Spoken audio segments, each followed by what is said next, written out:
Our last 8 o'clock game, we got TCU, who's 1-1, traveling to Houston, who's also 1-1, in an elimination game. Let's go, baby. TCU favored by 7.5 points on Fox. Chandler Morris for the Horned Frogs has gone 50-72, thrown for 542 yards, 4 touchdowns, 2 interceptions.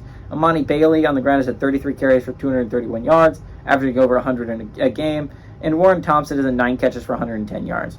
Donovan Smith for Houston has gone 46-76, thrown for 493 yards, 4 touchdowns to 1 interception.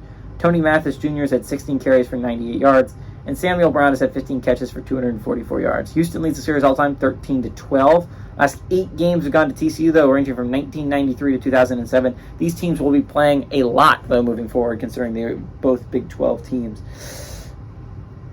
I think what's going to be really interesting here, right, and is that TCU bounced back nicely against their FCS opponent last week, right? But it was an FCS opponent. Can we see the TCU offense we saw against Colorado against a unit like Houston? Houston's defense is not the best, but it's better than Colorado's.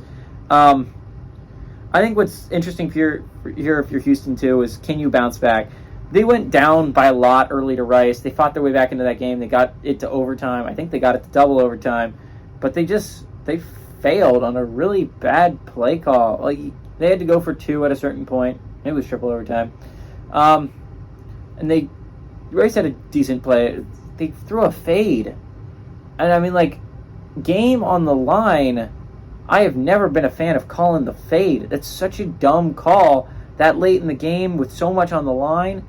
It's just, it's a rough call by Dana Holgerson to call that in that crucial of a moment. You can't call a fade to the end zone. Are you insane? But he did. Houston lost that game because of it.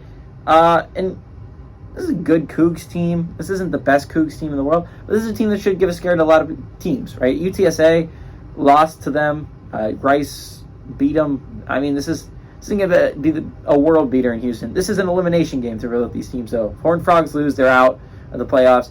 Cougs lose, they're out of the playoffs. So I think it's going to be a really interesting game. I like the Cougs at home, if I'm going to be honest. I think the defense gets the better of Chandler Morris, and I like the Cougs to win and pull off the upset at home.